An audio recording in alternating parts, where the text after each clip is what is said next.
Hi, it's Iyada, Vedic astrologer. The moon is waning and will join the sun on Monday, July 17th, in the first degree of sidereal Cancer and in the lunar mansion of Punarvasu. Aditi, the Divine Mother, rules over this area of the sky. Her name translates as boundless. She's an ancient fertility goddess of endless abundance. She provides us with all that we need and see on earth, even our physical bodies. She is the creator of this world, and without her Shakti, it would cease to exist.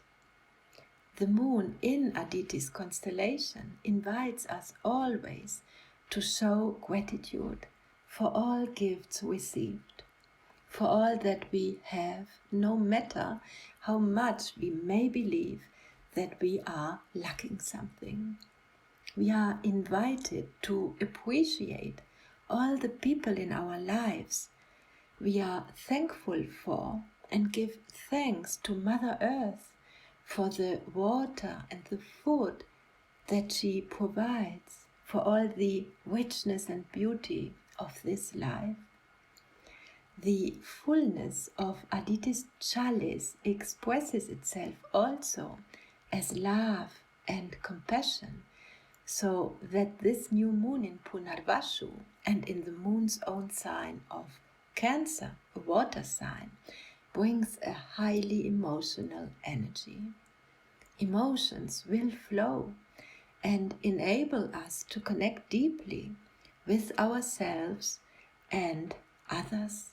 Mercury joins the moon and the sun in Cancer, which makes this not only an emotional and highly intuitive new lunar cycle, but also great for self-knowledge.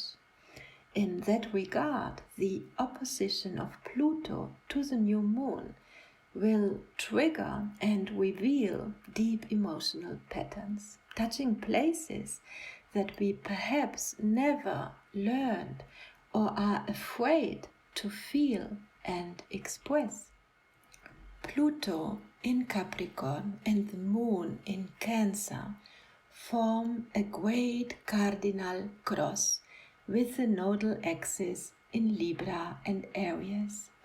And this brings a very action-orientated energy to this highly emotional new moon and new moon cycle. It means that we will want to react or respond to what we feel. And easily there could be too much hastiness. This action-orientated energy expresses itself also in the conjunction between Venus and Mars, the goddess of love and the god of war, in the passionate fire sign of Leo, a conjunction that receives a fire trine from expansive Jupiter in sidereal Aries, who is, by the way, the ruler of the lunar mansion of Punarvasu and of this new moon. The symbol of Punarvasu is an arrow in its quiver, an image that recalls Sagittarius, the sign that is also ruled by benevolent Jupiter. Punarvasu invites us always to reflect on new possibilities. It is a constellation that brings courage and success in new ventures. Therefore, this new moon cycle will be excellent for envisioning what we want to manifest, for creative endeavors, for going after what we really desire, and most probably we will accomplish a lot. But Venus will turn retrograde on July 22nd and transform herself until September 4th from an evening star into a morning star, which is a death and rebirth process that affects in a profound way our relationships, our boundaries, and all that matters to our heart. And Saturn stands in opposition to the Venus-Mars conjunction in Leo, and that makes us feel even more deeply our wounding, our vulnerability, insecurities, and fears. Conflicts between what we feel is our inner purpose and the external relationships we find ourselves in can emerge, maybe unexpectedly and perhaps in a dramatic fashion. We can look up in which house the sign of Leo falls in our natal chart. That will be the area of life most likely affected by some kind of challenge or drama, and prepare ourselves lovingly for the transformation that this new moon for many of us will bring. Aditi, the Divine Mother, presents herself in many different forms. Some are soft and kind and have a more watery and nurturing energy, and others are fierce and untamed with the purifying and transformative power of the fire element. But all her manifestations come from the same loving source, and love will always reveal what is not love.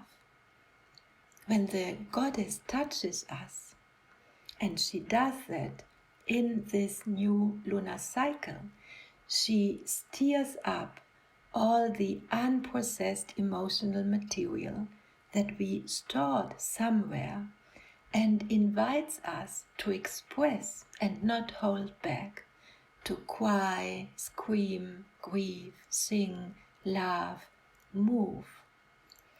This new moon is therefore a doorway to inner transformation. We must remember that the shaking up of our emotional body and any identity crisis that may come with this churning is always an initiation, an opening, a gift that brings the possibility to let go and grow. Punarvasu is the dawning of a new day. It translates as the return of the light or return of goodness.